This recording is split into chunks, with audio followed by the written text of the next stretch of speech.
Hello everyone, welcome back to my channel. तो guys आज है हमारी क्लास 39 और आज की क्लास में हम लोग सीखेंगे कि हम लोगों ने किस तरह से जो है स्टिच सूट से जो है नाप लेना होता है, सिले हुए सूट से नाप लेना होता है। और इससे पहले मैं आप लोगों को बता चुकी हूँ कि किस तरह से जो है हम बॉडी से नाप लेते हैं, किस तरह से हम उसमें लूजिंग लेते हैं और किस तरह से जो है हम उसको निकालते हैं। इसका जो है सेपरेट वीडियो मैं ऑलरेडी बना चुकी हूँ। उसका लिंक जो होगा वो मैं नीचे डिस्क्रिप्शन में दे दूंगी आप लोगों को, और आई बटन पे भी दे दूंगी और एंड स्क्रीन पर भी लगा दूंगी, तो आप लोग उसको देख लीजिएगा। तो आज की वीडियो में हम लोग सीखेंगे कि हम लोगों ने स्टिच सूट से जो है हम सिले हुए सूट से किस तरह से नाप लेते हैं। क्योंकि कई बार क्या होता है ना, हर जो कस्टमर होता है वो ना जो है बॉडी से नाप देने में ना कंफर्टेबल नहीं होता है। तो कई लोग क्या होते हैं जो है अपने सिले हुए सूट देके जाते हैं नाप देने के लिए।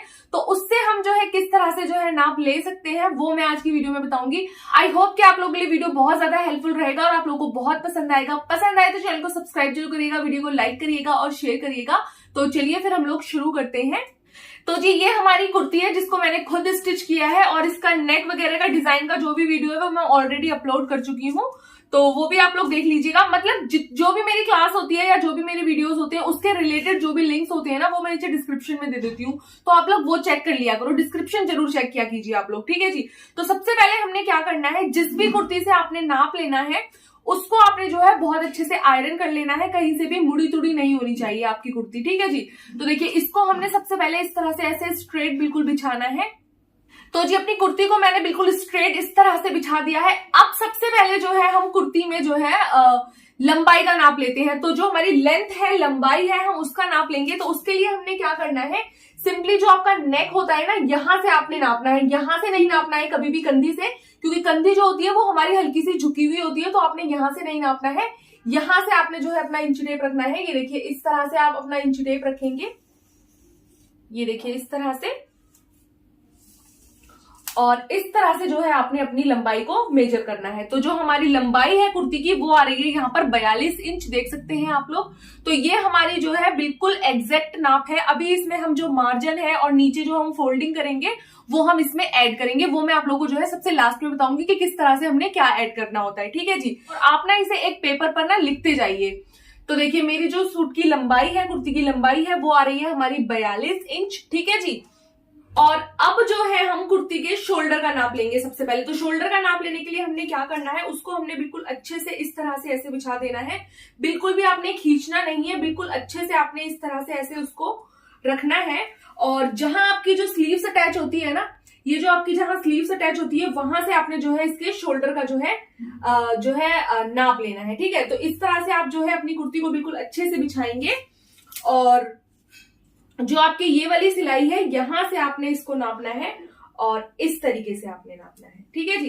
तो ये आ रहा है हमारा 13 इंच यानी कि 13 इंच। तो ये हो गया जी हमारा शोल्डर, ठीक है जी। तो इसको भी हम लोग लिख लेंगे।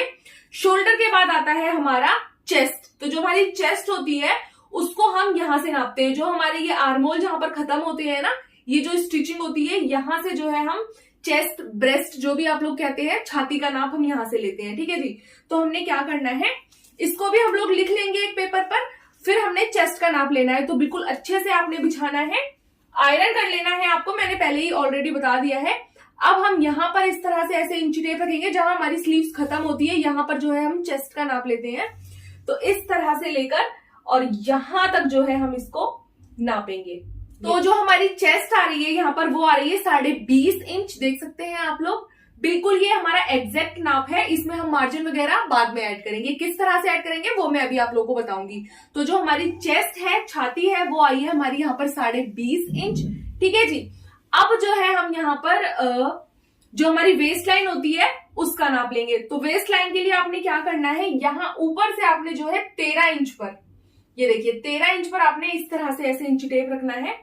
आपने वेस्ट लाइन के लिए 13 इंच पर इस तरह से ऐसे इंची टेप रखना है, और 13 इंच जहां पर आपने जो है वेस्ट लाइन का निशान लिया है ऊपर से, उसी सीध पर आपने जो है इस तरह से ऐसे इंची टेप रखना है, यानी कि ये जो है हमारी वेस्ट लाइन होगी। तो देखिए वेस्ट लाइन हम इस तरह से ऐसे नापेंगे। तो जो हमारी वेस्ट लाइन आ रही है वो आ रही है यहाँ पर 18 इंच, देख सकते हैं आप लोग। तो जी जो हमारी वेस्ट लाइन है वो है यहाँ पर 18 इंच। अब बारी आती है हमारी हिप की। तो हिप को हम कहां से मेजर करते हैं, जो हमारी हिप होती है उसको हम, जो हमारे ये चाक होते हैं ना, ये देखिए ये जो हमारे यहाँ से चाक खुले होते हैं, यहां से जो है हम अपनी हिप का मेजरमेंट लेते हैं। तो देखिए एक चाक से लेकर दूसरे चाक तक मैं इस तरह से ऐसे नापूंगी सिंपली। ये देखिए यहाँ पर आपने इंची टेप रखना है और यहां से आपने इसको नापना है। तो जो हमारा हिप है वो भी आ रही है 20.5 इंच, देख सकते हैं आप लोग। जो हमारी हिप है वो भी यहाँ पर 20.5 इंच आ रही है, ठीक है जी। अब बारी आती है हमारी कि हमने अपने चाक कहाँ खोलने हैं, ठीक है। तो हमने अपने चाक कहाँ खोलने हैं, तो इसका भी हम जो है मेजरमेंट लेते हैं। तो आप उसको जो है ऊपर से नाप सकते हैं। ये देखिए मैं अभी आप लोगों को बताती हूँ। यहां से आपने ऐसे रखना है सीधा इंची टेप, और जहां पर भी आपके ये चाक जो खुल रहे हैं, ये देखिए इस तरह से आपने नापना है। तो ये मेरे यहाँ पर चाक खुल रहे हैं, ये हमारे 21 इंच पर, देख सकते हैं आप लोग। ये मेरे चाक खुले हुए हैं और ये इसकी जो सीध आ रही है ये आ रही है बिल्कुल 21 इंच पर। तो जो हमने अपने चाक खोलने हैं वो खोलने हैं 21 इंच पर, ठीक है जी। तो आप ये भी मेजर कर लीजिए और ये भी लिख लीजिए।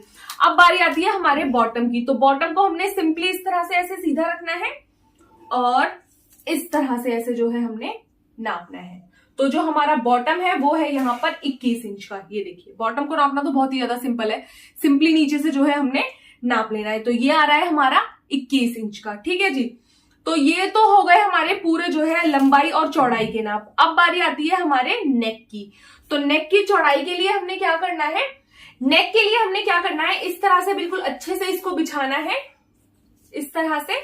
नीचे से हमें अभी कोई मतलब नहीं है, हम यहाँ पर जो है सिर्फ नेक जो है मेजर कर रहे हैं। तो नेक की जो हमारी चौड़ाई है उसको हम, ये जो आप लोग देख रहे हैं ये हमारी लेस लगी है, तो ये लेस तो हम छोड़ देंगे, सिलाई से सिलाई तक हम नापेंगे। ये देखिए तो ये हमारा आ रहा है 6 इंच, देख सकते हैं आप लोग। ये इस सिलाई से इस सिलाई तक हमारा आ रहा है 6 इंच। तो हमारी जो नेक की चौड़ाई है, जो हमारी नेक की ब्रॉडनेस है, चौड़ाई है, वो आ रही है यहाँ पर 6 इंच, ठीक है जी। अब बारी आती है हमारी नेक की, जो हमारी नेक की लंबाई है वो हम किसके अकॉर्डिंग रखें। वैसे तो जो कस्टमर होता है वो अपने आप बता देता है कि मुझे 6 इंच का नेक चाहिए, कि मुझे 7 इंच का चाहिए, कि मुझे बैक साइड डीप चाहिए, तो वो खुद अपने अकॉर्डिंग बता देता है जिस तरह से आपने रखना होता है। अब बारी आती है हमारी नेक की लंबाई नापने की। तो लंबाई नापने के लिए हमने क्या करना है, सबसे पहले हमने जो है एक स्केल या सीधी आपने ऐसे पट्टी ले लेनी है एक, और इस तरह से आपने जो है अपने सूट के जो हमारा नेक है उसके पास में इस तरह से ऐसे रख देना है, ठीक है जी। इस तरह से हमने रख देना है। और अब जो है हम अपने नेक की लंबाई को नाप लेंगे। ये देखिए इस तरह से और इस तरह से। तो जो मेरे नेक की लंबाई है वो है यहाँ पर 6 इंच, देख सकते हैं आप लोग, ठीक है जी। तो इस तरह से जो है हम इसका नेक जो है मेजर करते हैं। तो अब बारी आती है हमारी स्लीव्स की। तो जी स्लीव्स को हमने किस तरह से नापना है, इस तरह से जो है आप अपनी स्लीव्स को रखिए। ये देखिए सिंपली जो है हम इस तरह से ऐसे स्लीव्स को रखेंगे। और स्लीव्स की जो लंबाई होती है वो हम हमेशा जो है ऊपर की साइड से नापते हैं, कभी भी आपने जो है नीचे से नहीं नापनी है, हम हमेशा जो है ऊपर की साइड से नापेंगे। ये देखिए इस तरह से हमने स्लीव्स रखनी है। और ये जो हमारी कंधी की सिलाई, जो हमारे आर्महोल की सिलाई होती है, वहां से हमने इस तरह से ऐसे रखना है और इस तरह से हम जो है इसको रखेंगे। तो जो हमारी लेस है उसको छोड़कर ये आ रही है हमारी 16 इंच, ठीक है जी। तो जो हमारी स्लीव्स की लंबाई है वो है हमारी 16 इंच, ठीक है। और जो हमारे नीचे का बॉटम है वो आ रहा है 5.5 इंच, ठीक है जी, 5.5 इंच। और अब बारी आती है हमारे आर्महोल को नापने की। तो आर्महोल को नापने के लिए आपने क्या करना है, अगेन आपने इसको जो है इस तरह से ऐसे रखना है, बिल्कुल अच्छे से इस तरह से। ये देखिए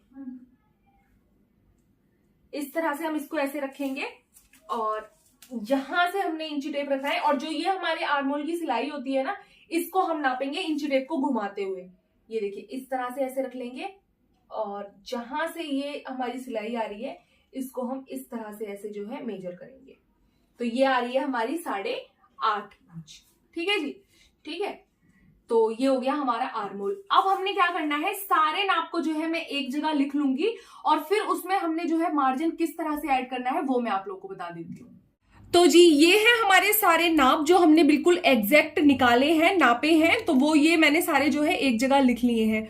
अब हमने इसमें क्या क्या ऐड करना होता है वो मैं आप लोगों को बताती हूँ। तो सबसे पहले तो ना आप लोग एक नोट लिख लीजिए कि जो हमारी चेस्ट, वेस्ट, हिप और जो हमारा बॉटम होता है ना, उसको हम जो है 2 से डिवाइड करते हैं। जब भी हम किसी भी स्टिच सूट से, सिले हुए सूट से नाप लेते हैं तो उसमें हम अपनी चेस्ट, वेस्ट, हिप और बॉटम को हम हमेशा 2 से डिवाइड करते हैं। इस बात को जो है आप लोगों ने लिख लेना है, एक नोट बना लीजिए। तो चलिए पहले ये जो हमारे 4 नाप है इनको हम 2 से डिवाइड करके लिखते हैं। तो डिवाइडेड बाय 2, और ये भी डिवाइडेड बाय 2, ये भी डिवाइडेड बाय 2, और ये भी हमारा डिवाइडेड बाय 2। ठीक है जी। तो 20.5 यानी कि 20.5 को हम 2 से जो है भाग देंगे, डिवाइड करेंगे, तो आएगा हमारा 10.25। ठीक है जी। तो जो हमारी छाती है वो हमने लेनी है 10.25 इंच, 10.25। ठीक है जी। अब जो हमारी वेस्ट है उसको भी हम 2 से डिवाइड करेंगे, तो यानी कि 2 से डिवाइड करेंगे तो आएगा 9 दूनी 18 यानी कि 9 इंच। ठीक है जी, 9 इंच। अब बात आती है हमारी हिप की। तो हमारी जो हिप है वो है 20.5 यानी कि 20.5 इंच। तो ये भी हमारा आएगा 10.25, तो 10.25। ठीक है जी। अब जो हमारा बॉटम है वो है हमारा 21 इंच। तो 2 से जब हम डिवाइड करेंगे तो आएगा हमारा 11.5 यानी कि 11.5 यानी कि 11.5 इंच। ठीक है जी। तो ये जो 4 नाप होते हैं हमारे चेस्ट, वेस्ट, हिप, बॉटम, यानी कि छाती, कमर, कूल्हा और दामन, इसको हम हमेशा 2 से डिवाइड करते हैं। आई होप कि आप लोगों को बहुत अच्छे से समझ आ रहा होगा। अब बारी आती है हमारी लंबाई की। तो जब हमने अपने सूट की लंबाई नापी तो हमारी 42 इंच आई थी। तो अब हमने क्या करना है, ये हमारी बिल्कुल एग्जैक्ट आई थी। तो जो हमारा सूट है उसमें हमने कंधी का भी दबाव लेना है, और नीचे जो हमारा बॉटम है उसको भी हमने फोल्ड करने के लिए चाहिए। तो हम प्लस करेंगे इसमें 1/2 inch for margin, stitching margin जो हमारा होगा ऊपर से कंधी का, उसके लिए हम 1/2 इंच ऐड करेंगे, और बाकी हम 2 इंच ऐड करेंगे फॉर बॉटम फोल्डिंग। ठीक है। तो मैं यहाँ पे लिख भी देती हूँ ताकि आप लोगों को जो है समझ आए। बॉटम फोल्ड के लिए हम इसमें 2 इंच और ऐड कर देंगे। तो 42 में हम जो है 2.5 इंच और ऐड कर देंगे, तो आएगा हमारा 44.5 इंच। तो यानी कि 44.5 जो है हमने अपनी टोटल लंबाई लेनी होगी। ठीक है जी। तो आई होप कि आप लोगों को ये भी समझ आ गया होगा। अब बारी आती है हमारे कंधे की। तो गाइज ये ना हमने बिल्कुल एग्जैक्ट जो है हमारा कंधा नापा था। तो जब हम स्टिचिंग करेंगे, जब हम सिलाई करेंगे अपनी स्लीव्स को, जब हम अपनी कंधी में जोड़ेंगे, तो हमें 1/2 इंच मार्जिन चाहिए होगा दोनों तरफ से। तो इसलिए हम 1 इंच इसमें और जो है ऐड कर देंगे फॉर स्विंग मार्जिन या स्टिचिंग मार्जिन। ठीक है, आप लोग लिख सकते हैं। ठीक है। तो ये हो जाएगा हमारा 14 इंच। तो हमने अपना कंधा जो है वो लेना है हमने 14 इंच का। ठीक है जी। अब बारी आती है हमारी शोल्डर टू वेस्ट, यानी कि शोल्डर से लेकर जो वेस्ट हमारी जो लाइन होती है वो हमने 13 इंच पे लेनी होती है। तो 1/2 इंच जो है हम इसमें ऐड करेंगे, क्योंकि जो हमारी 1/2 इंच होती है वो ऊपर कंधी की सिलाई में चली जाती है। तो वो लेंगे हम 13.5 इंच पे। आएगा हमारा 13 इंच, लेकिन हमने लेना है 13.5 इंच। जब हम जो है अपने जो है बिगर सुले सूट पर मतलब जो है मार्किंग करेंगे, तब हम इसको 13.5 लेंगे, क्योंकि 1/2 इंच जो है हमारा सिलाई के मार्जिन में चला जाएगा। ठीक है जी। अब बारी आती है हमारी, ये जो हमारे चाक होते हैं, जो हमारी ओपन स्लिट होती है ना, शोल्डर टू हिप भी आप इसे कह सकते हैं। तो वो हमारी वैसे 21 आ रही थी, लेकिन इसमें भी जो है हम 0.5 इंच जो है ऐड कर देंगे, तो हो जाएगा हमारा 21.5 इंच, क्योंकि 1/2 इंच जो है हमारा सिलाई के मार्जिन में चला जाएगा। ठीक है जी। तो मैंने सारे ही नाप जो है आप लोगों को समझा दिए हैं। आई होप कि आप लोगों को बहुत अच्छे से समझ आएगा, क्योंकि जितना इजीली मैं समझा सकती थी मैंने समझा दिया है। और हाँ गाइज, बाकी जो हमारा साइड मार्जिन होता है सिलाई के लिए, उसे आप 1.5 से 2 इंच ले सकते हैं। ये आपके बिल्कुल एग्जैक्ट नाप हो गए। इसको मतलब ये जो मैंने नाप निकाल कर दिखाए हैं, इनको एग्जैक्ट जो है मार्किंग करने के बाद आपने कपड़े पर जो हमारे साइड्स होते हैं ना, वहां पर आप 1.5 से 2 इंच ले सकते हैं सिलाई मार्जिन के लिए। ठीक है जी। और हाँ गाइज, अगर आप लोगों को अभी भी नहीं समझ आ रहा है तो आप मुझे नीचे कमेंट कर बताइएगा। मैं ना कपड़े पर जो है ये सब मार्क, जो मैंने ये निशान लगाए हैं ना, इसके अकॉर्डिंग जो है मार्किंग कर भी आप लोगों को दिखा दूंगी। ठीक है जी। और अब ना आप इसका जो है स्क्रीनशॉट ले लेना और फिर खुद से निकाल कर देखना, तो आप लोगों को बहुत अच्छे से समझ आएगा। और जब हम खुद से कोई चीज करते हैं ना, तो फिर हम उसको भूलते नहीं है। तो गाइज यही था मेरा आज का वीडियो। उम्मीद करती हूँ कि आप लोगों को जो है आज की क्लास बहुत ज्यादा पसंद आई होगी और आप लोगों के लिए काफी ज्यादा हेल्पफुल रही होगी। पसंद आई हो और हेल्पफुल रहे तो चैनल को सब्सक्राइब जरूर करिएगा, वीडियो को लाइक करिएगा और शेयर करिएगा। और कोई वीडियो सजेशन हो या फिर आप लोग कुछ और वीडियोस देखना चाहते हो किसी भी जो है टॉपिक पर, तो आप लोग मुझे नीचे कमेंट कर बता सकते हैं। और गाइज मुझे इंस्टाग्राम पर जरूर फॉलो करिएगा, क्योंकि यहाँ पर जो भी मैं जो है डिजाइन करती हूँ उन सबकी रील्स फोटोज जो है वो इंस्टाग्राम पर जाती है। तो आप लोग मुझे वहां पर जरूर फॉलो करिएगा। मेरा इंस्टाग्राम हैंडल है nehafashionholic.09। तो चलिए फिर मिलते हैं नेक्स्ट वीडियो में, तब तक के लिए अल्लाह हाफिज।